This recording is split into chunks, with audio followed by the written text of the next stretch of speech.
আসসালামু আলাইকুম। আমরা আজকে একটু বের হচ্ছি বোন ভাগ্নিকে নিয়ে, যাব বান্ধবীর বাসায়। ওখান থেকে যাব আমরা নবাবগঞ্জ। তো চলুন আপনাদের সাথে কথা বলতে বলতে যাব, কিছুক্ষণ পর পর আসবো, দেখা হবে আবার। আসসালামু আলাইকুম।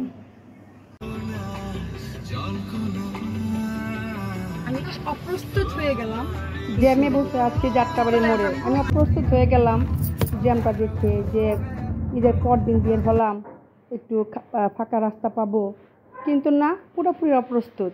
যাত্রাবাড়ির মোড় মানে এখানে থাকবি যানজট।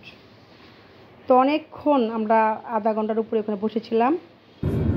মাওয়া থেকে আসা গাড়িগুলির জন্য যানজটটা মানে প্রচুর ছিল। তারপর ওখান থেকে আবার আমরা যানজট খোলার পর আবার রওনা দিলাম। এসে পড়লাম শান্তারপুর বাসায়। তো চলে আসলাম শান্তারপুর বাসায়। সারপ্রাইজ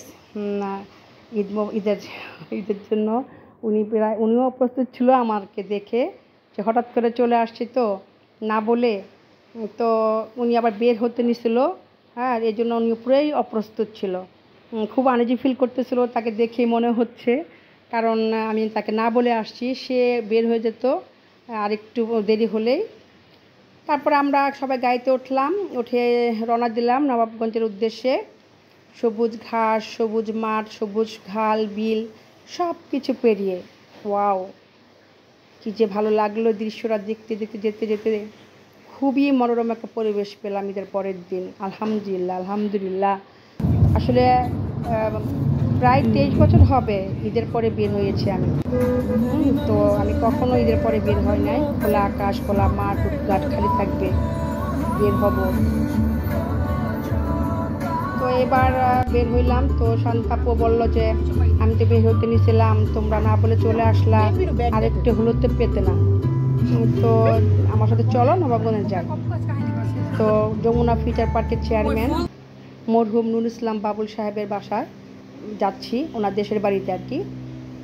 সে এখন একটা বাংলোর করেছে, সবাইকে ঈদের পর দাওয়াত দিয়েছে, যে যাচ্ছি আর কি।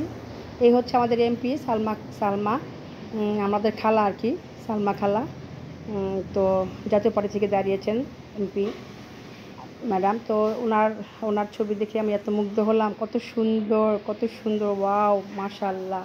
আগের যে তার চেহারা, এখনও সে ওরকমই আছে, আলহামদুলিল্লাহ। যাই হোক, তো আমার মানে মেহমান সব চলে গেছে, আমি পৌঁছাতে 3টা বেজে গিয়েছিল।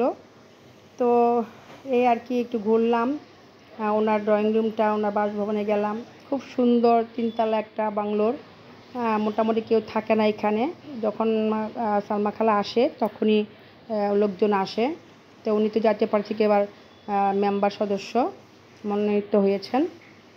তো এখান থেকে সালমা খালার বিয়ের একটা ছবি পেলাম। খুব চেষ্টা করলাম কাছ থেকে তোলার, কিন্তু পারলাম না ওই শোপিসটার জন্য। ওই যে বাবুল সাহেব এবং তার ওয়াইফ। তো এই আর কি, ঘুরলাম। তারপরে দেখলাম একটা বারান্দা আছে। ওয়াও, কী যে সুন্দর বারান্দাটা, অনেক ভালো লেগেছিল বারান্দাটা। বিশাল বড় একটা বারান্দা না, ছাদ, খুব সুন্দর লেগেছিল। আমি তো বারান্দা মনে করি ঢুকেছিলাম, পরে গিয়ে দেখি ছাদ, তার উপরে দেখলাম যে আরেকটা তালা আছে উপরে।